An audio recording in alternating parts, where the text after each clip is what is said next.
प्रभू गोड आणि गौरवी नावात आपणा सर्वांना सलाम. मार्गाकरिता प्रकाश या कार्यक्रमात विश्ववाणी परिवारातर्फे आम्ही आपले सहर्ष स्वागत करीतो.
आजच्या मन्नाकरिता देवाचे वचन स्तोत्रसंहिता याचा 19 अध्याय 1 ते 5 वचन. स्तोत्रसंहिता याचा 19 अध्याय 1 ते 5 वचन. स्वर्ग देवाचा महिमा गातात आणि आकाश देवाने आपल्या हाताने ज्या चांगल्या गोष्टी केल्या आहेत त्या दाखवते. प्रत्येक नवा दिवस त्या गोष्टींबद्दल अधिक काही सांगतो आणि प्रत्येक रात्र देवाच्या सामर्थ्याची अधिकाधिक रूपे दाखवते. तुम्हाला एखादे भाषण किंवा शब्द खरोखरच ऐकू येत नाही. तुम्हाला ऐकू येण्यासारखा एखादा आवाज ते करीत नाही, परंतु त्यांचा आवाज सर्व जगभर जातो. त्यांचे शब्द पृथ्वीच्या टोकापर्यंत जातात. आकाश म्हणजे जणू सूर्याचे घरच आहे. सूर्य त्याच्या झोपायच्या खोलीतून आनंदी नवऱ्या मुलासारखा बाहेर येतो. सूर्य त्याच्या परिक्रमेची सुरुवात अधीर झालेल्या एखाद्या धावपटूसारखी करतो. प्रभू परमेश्वर या वाचलेल्या वचनाद्वारे आपला आजचा दिवस आशीर्वादित करो. प्रियांनो, सर्वांना प्रभू येशूच्या प्रिय आणि गोड नावामध्ये सलाम आणि सुप्रभात. जो शास्त्र भाग आपण या ठिकाणी वाचलेला आहे, स्तोत्र 19 वचने 1 ते 5 या वचनापर्यंत, हे जे स्तोत्र आहे दाविदाचं स्तोत्र आहे. आणि या ठिकाणी दाविद राजा देवाची कृत्य आणि त्याचे जे नियम आहेत याविषयी तो लिहित असताना या ठिकाणी आम्हाला देवाचं गौरव कशा प्रकारे प्रकट होतं याविषयी अधिक सखोल माहिती मिळते. विशेष म्हणजे ज्या देवाने आकाश पृथ्वी निर्माण केली ते आकाश जे आहे देवाचा महिमा वर्णित आहे. अंतरिक्ष जे आहे त्याची हस्तकृती दर्शविते. हस्तकृती दर्शविते म्हणजे ज्या कार्यासाठी देवाने त्यांना निर्माण केलेलं आहे ते देवाचं गौरव करत आहे. आज त्याची वाणी नाही, शब्द नाही, त्याचा आवाज ऐकू येत नाही, परंतु त्याचं जे कार्य आहे सर्व पृथ्वी आक्रमतो. म्हणजे सर्व जी पृथ्वी आहे हा त्याच्या कार्याचा अनुभव घेतो. आज तुम्ही आणि मी जे आहोत, देवाने बनवलेले, घडवलेले आणि निवडलेले असे लोक आहोत, वेगळे असे केलेले लोक आहोत, यासाठी की आम्ही त्याचं गौरव करावं, कारण तो आमचा निर्माणकर्ता आहे. त्याने आम्हाला तयार केलं, त्याने आम्हाला निर्माण केलं, त्याने आम्हाला बनवलं. एवढंच नाही तर साऱ्या पृथ्वीवरील राष्ट्रातून त्याने आम्हाला वेगळं असं केलं, यासाठी की तुम्ही आणि मी आमच्या जीवनाच्या द्वारे त्याचं गौरव व्हावं, कारण तो आमचा निर्माणकर्ता देव आहे.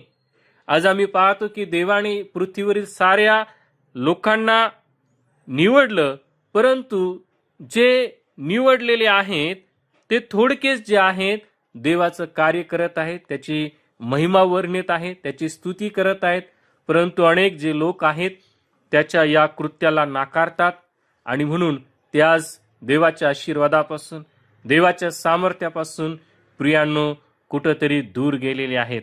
आणि म्हणून आज या ठिकाणी जसं दावीद राजा या वचनाच्या द्वारे तो आम्हाला दाखवून देत आहे की तरी त्याचा जो स्वर आहे सर्व पृथ्वी आक्रमतो, त्याचे शब्द दिगंतरी पोहोचतात.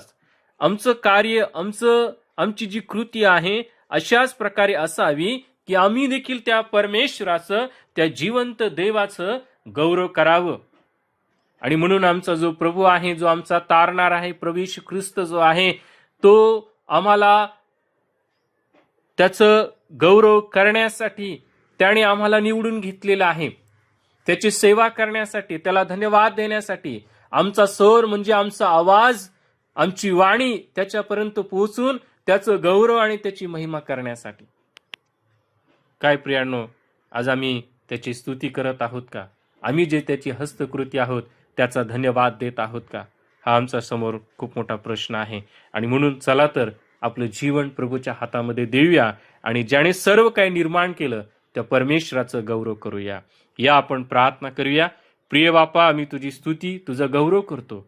खरोखर तू चांगला आहे, तू आमचा उत्तम मेंढपाळ आहे, तू आमचा राजा आहे, तू आमचा प्रभू आहे.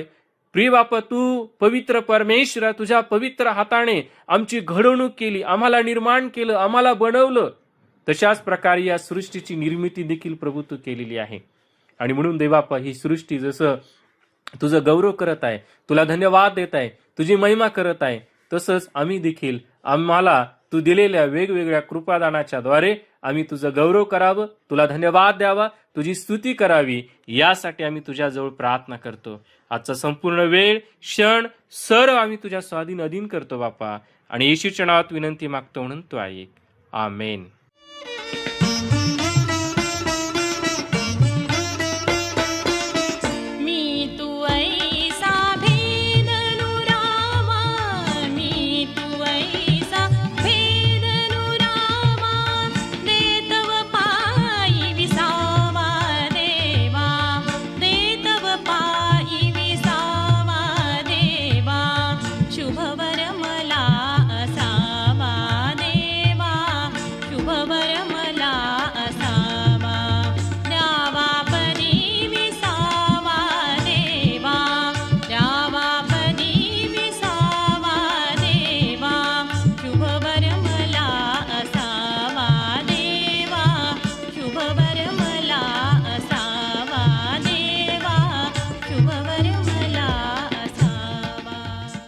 त्याप्रमाणे तुमचा प्रकाश लोकांसमोर असा पडू द्या की त्यांनी तुमची सत्कर्मे पाहून तुमच्या स्वर्गातील पित्याचे गौरव करावे. आपल्या प्रार्थना विनंत्या कोणत्याही वेळेस विश्ववाणी प्रार्थना केंद्राला टोल फ्री नंबरद्वारे कळवू शकता.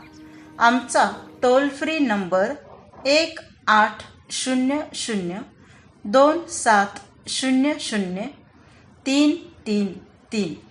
आम्ही आपणासाठी या नंबरवर प्रार्थना करण्यास उपलब्ध आहोत. धन्यवाद.